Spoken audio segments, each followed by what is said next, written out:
मेरे मन में भी इच्छाएं होती थी। जब तक मैं शास्त्रावलोकन नहीं किया था तो बड़ी इच्छाएं होती थी, और जब मैंने पढ़ा तो मुझे लगा वाह महादेव आपकी बड़ी कृपा है। ये पूजा पाठ कहाँ से आता है, महामृत्युंजय की उत्पत्ति कैसे होती है, भगवान पार्थिवेश्वर कैसे प्रकट होते हैं, सब इसमें। एक विंदुक नाम का ब्राह्मण था, चंचुला नाम की उसकी पत्नी थी, और वो नगर वास्कल नगर था, संज्ञा उसकी वास्कल नगर थी। वो नगर में वासना ही वासना थी। जैसे हम लोग पूजा पाठ को देखते हैं तो वहां वही श्रेष्ठ माना जाता है, वही व्यक्ति श्रेष्ठ माना जाता था जो सबसे बड़ा दुराचारी होता था, वो बहुत बड़ा। और संयोग की बात क्या है, वो नगर किसका था, ब्राह्मणों का था। वो नगर भी ब्राह्मणों का था, उसमें बड़े बड़े श्रेष्ठ दुराचारी ब्राह्मण रहा करते थे। उसी में से एक ब्राह्मण जिसका नाम था विंदुक, वो था भयंकर घोर पापी था। अच्छा, कलयुग में जो कुछ घटनाएं घटती हैं उसमें हमारे आचार्य अनुग्रह के कारण वो पहले ही बता दी जाती हैं होने वाला क्या है। तो उस वास्कल नगर में वो दुष्ट रहता था। एक दिन उसने क्या किया कि घर में उसकी सुंदर नव यौवना धर्मपत्नी थी, उसे अस्वीकार करके बाहर जाता है और एक गड़िका में आसक्त होता है, और उसकी आसक्ति अनंत बढ़ जाती है। और पाप चौर कर्म जितना भी अपकर्म था वो करने में हमेशा दक्ष था वो। और वसंत यत्र पापिष्ठा वेद धर्म वरोज्जिता, जहां पापियों का ही एक नगर श्रेष्ठ था। तो वो दिन प्रतिदिन उसकी वासनाएं बढ़ती जा रही थी। उतना दुष्ट था कि अनेक लोगों में रत हो गया और घर आना ही छोड़ दिया। तो एक दिन उसकी धर्मपत्नी, जो वास्तविकता पर वो धर्म की ही पत्नी थी तब तक, एक दिन उससे प्रश्न करती है, भवान प्रतिदिनम कामम रमते वेश्या कुधी माम विहाय स्वपत्नी चा युवतीम पति सेवितम। मेरे जैसे, भैया थोड़ा आवाज बढ़ा दो, मेरे जैसे सुंदर पत्नी को आप परित्याग करके और आप किसके साथ में जा रहे हो। इसको चालू कर दिया भैया। आपको दया नहीं आती मेरे ऊपर, आप सोचते नहीं हो मेरे बारे में, और ये वैश्या के साथ हमेशा रमण करते हो। मैं कहाँ जाऊं, क्या करूं। तो वो दुष्ट बोलता है, सत्य में त्वयोक्तम ही काम काव्याकुल चेतसा। तुमने सही कहा, तो एक काम करो, जैसा मैं करता हूं वैसा तुम भी करो, जैसा मैं करता हूं तुम भी उसी तरह से करो। और कालांतर में वो जब घर छोड़ दिया, कभी उसी तरह से नशे में घर आए, तो एक दिन उसका भी मन किसी परपुरुष में आसक्त हो गया, और जब आसक्त हो गया तो वो देख करके अत्यंत प्रसन्न हो, और आता है तो कहता है हमें कोई परेशानी नहीं है, अच्छा बताओ उसने कुछ दिया कि नहीं दिया। कहीं नहीं दिया तो नहीं, तो खींच के एक तमाचा इधर मारता है और एक इधर मारता है। कितना दुष्ट था वो और कितना गिरा पापकर्मक था, आप सोच सकते हो। कहता है कि इसलिए तुम उससे धन लिया करो, प्रचुर मात्रा में उससे धन लिया करो, ताकि मैं अपने प्रेयसियों को ला करके दूं, और जिस गड़िका से सबसे ज्यादा मैं प्रेम करता हूं मैं उसको ला करके दूं, और तुम उससे धन लिया करो। कुछ कारणवश गोकर्ण क्षेत्र में चली गई वो, और वहां तीर्थराज प्रयाग में पहुंची। जब तीर्थराज प्रयाग में पहुंचती है, एकदा दैव योगेन संप्राप्त्ये पुण्य पर्वणि, कोई पर्व का क्षेत्र था, तीर्थ था, स्नान करने इत्यादि गई। सा नारी बंधुभि सार्धम गोकर्णम क्षेत्रमाय, वो पहुंचती है और वहां शिव महापुराण की कथा कोई आचार्य वर्ग कर रहे थे। तो शिव महापुराण में ये कहा गया कि जो स्त्री या जो पुरुष परपुरुष या परपत्नी के साथ गमन करते हैं, वो नरक के लोगों का वर्णन कर रहे थे और अन्य अन्य व्याख्यान कर रहे थे। आप लोग हिंदी टीका में देख लेना। तो जब वो बोले तो वो सुन करके सहम सी गई और कही, मैंने तो अपने जीवन में बहुत सारा पाप किया है, मेरा क्या होगा? मुझे तो लगता है कि मैं तो नरक में भी जाकर के खुश नहीं रह पाऊंगी। अतः उसे अपने किए हुए कर्मों का इतना प्रायश्चित हुआ कि धीरे धीरे वह चली गई और कथा को श्रवण करती रही। श्रवण करने के बाद उन आचार्य के श्री चरणों में जाती है और कहती है, हमने इतने पाप किए हैं कि मेरे पाप का कोई लेखा जोखा नहीं है। अर्थात मैं ना मैं सो पाती हूँ, ना मैं जग पाती हूँ, ना रो पाती हूँ। मेरी तो स्थिति है, मैं तो केवल विलख रही हूँ। इस पाप के प्रायश्चित का कैसे, हमारे पाप का जो प्रायश्चित है ये निवारण कैसे हो? हे गुरुवर, आप कृपा करो, क्योंकि आप कृपा नहीं करोगे तो मैं तर नहीं पाऊंगी। इसका कोई उपाय तो जरूर होगा।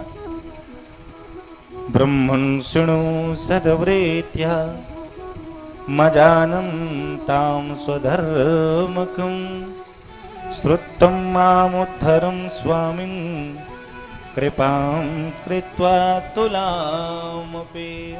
मेरे ऊपर आप कृपा करो, आप कृपा करो, थोड़ी सी कृपा कर दो। हे ब्रह्मन् त्वमेव गुरुर्ब्रह्मन् त्वं माता त्वं पिता शिवा।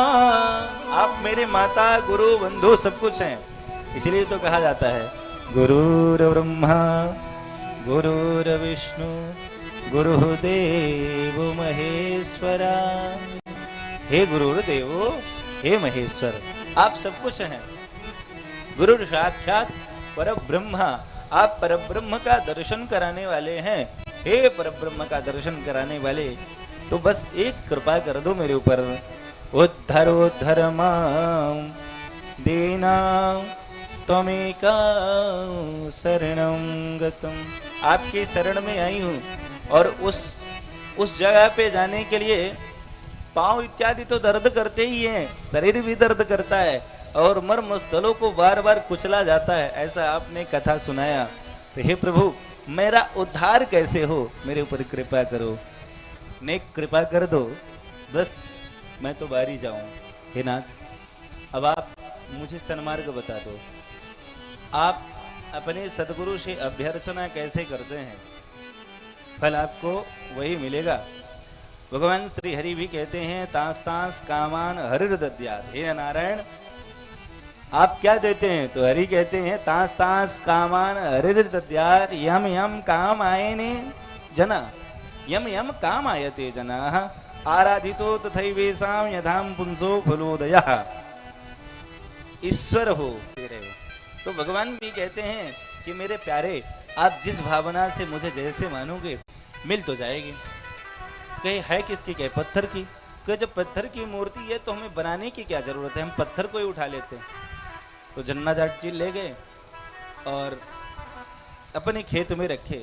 कहे प्रभु, मैं सोचता हूँ कि आपको मंदिर में थोड़े थोड़े एक एक बाल्टी जल से नहलाते होंगे, ज्यादा तो नहला नहीं पाते होंगे। मैं आपको अपना ट्यूबवेल चालू करके नहलाता हूँ। उसने नहला दिया। नहलाने के बाद वो सोचा, प्रभु अब आपको नहला दिया तो वस्त्र भी पहनाऊं, तो वस्त्र की जरूरत क्या है, लेकिन चलो ठीक है, मैं आपको वस्त्र पहना देता हूँ। प्रभु आप इत्र भी लगाओगे? चलो इत्र भी लगा देता हूँ। आप इत्र तो छोटा है, मैं आपको पूरा तेल की शीशी से नहला देता हूँ। तो उस पत्थर की जो अवलंब था, उस पत्थर को उन्होंने सजाया बढ़िया से और खेत में रख दिया।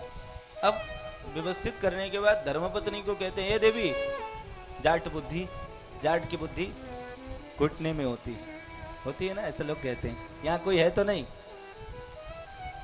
अच्छा, जो सुन रहे होंगे वो भी नाराज नहीं होना भाई। तो अपनी पत्नी से कहते जाके लेके आओ।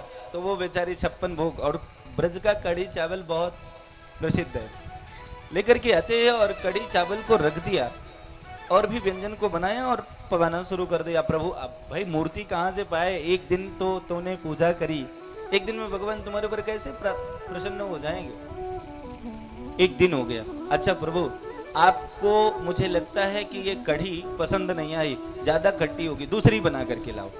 दूसरी बना करके लाई। अच्छा ये ज्यादा गर्म हो गई, थोड़ा ठंडी कर दे। अच्छा प्रभु ये ठंडी हो गई है, मैं तो दूसरा आपको साग बना के खिलाता हूँ, मैं तो आपको दूसरा पुआ बना के खिलाता हूँ। नहीं प्रभु, आपको तो मैं कचौड़ी खिलाता हूँ, आपको तो मैं हलवा खिलाता हूँ, आपको मैं तो इमरती खिलाता हूँ प्रभु। नहीं नहीं, मुझे लगता है आपको रबड़ी खिला दूं प्रभु। अच्छा इसमें भी, इसे भी नहीं, आपको मक्खन बहुत पसंद है, मैं आपको वो खिलाता हूँ। होते करते 3 दिन हो गया, और इस 3 दिन में वो लगातार अष्टायाम सेवा शुरू कर दिया पति पत्नी ने। और जो सेवा शुरू कर दिया, 24 घंटा वो बना करके लाती है, ये पवाते। अच्छा जल पियोगे प्रभु, ये खा। अच्छा दिन हो गया प्रभु, अब आप नहला लो। और आज तीसरे दिवस हो गया, ना उसने पानी पिया ना उसने पानी पिया, आज कहीं कुछ नहीं किया। कहे आप प्रकट नहीं होंगे, मैं अपने प्राण दे दूंगा, लेकिन आपको खिला के ही रहूंगा। किशोरी से प्रभु कहते हैं, बताओ किशोरी जी करना क्या चाहिए? तो किशोरी कहती हैं, देखो पात्रता तो उतनी नहीं है, लेकिन भक्ति बहुत है। तो जितना उसने पुण्य किया है उतना कार्य कर दो प्रभु। कहे कितना किया है? कहे बस अपना हाथ निकालो पत्थर से और कुछ पा लो, वो समझ जाएगा और आप पाके छोड़ देना। कहे ठीक है। प्रभु ने जो हाथ निकाला, लगभग 12 बज रहा था मध्याह्न का, प्रभु ने बस यूं ही हाथ निकाला, और हाथ निकाला, बड़ा प्रसन्न हुआ। ओहो, प्रभु ने अपने हाथों को दिखा दिया, हाथ को उसने पकड़ लिया। आओ आओ प्रभु आपका स्वागत है। जो हाथ को पकड़ा, गोविंद ने कहा किशोरी ये तो हाथ को पकड़ लिया, छोड़ ही नहीं रहा है, अब क्या करूं? तो बोले प्रभु झटका दो और बाहर अंदर ले लो, बस पूड़ी पकड़ लो, अंदर ले लो। कहे पूड़ी तो मैंने पकड़ लिया, लेकिन ये हाथ को नहीं छोड़ रहा, मैं करूं क्या? तो बोले ताकत लगाओ, बाहर आ जाओ। कहे इसके ताकत के सामने मेरी ताकत फीकी हो जा रही है, मैं क्या करूं? अच्छा एक काम करो, तू भी मेरे कमर को पकड़। अब किशोरी जी को ठाकुर जी ने कहा आप भी मेरे कमर को पकड़ो। तो राधा रानी ने उनके कमर को पकड़ लिया। तो जाटनी भी कमजोर थोड़ी, उसने भी अपने पति को पकड़ लिया और कहा जो पकड़ के खींचा कि राधा रानी और गोविंद भगवान समक्ष भक्त के सामने खड़े हो गए।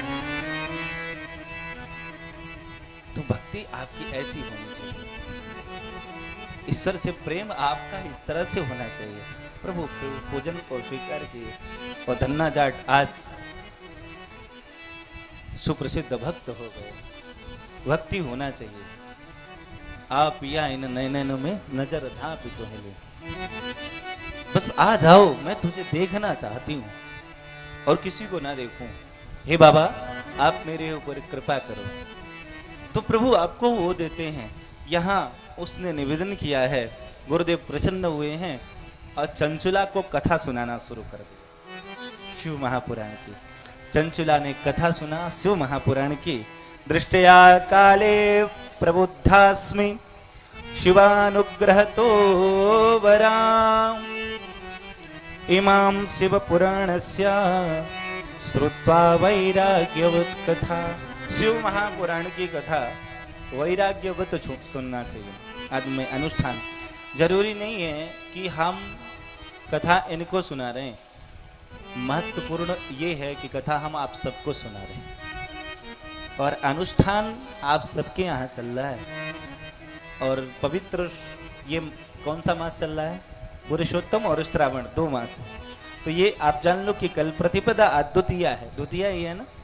तो 1 महीना के लिए आप लोग एक काम कर लो मेरे कहने से, अपने अपने घर में लहसुन प्याज मत खाओ।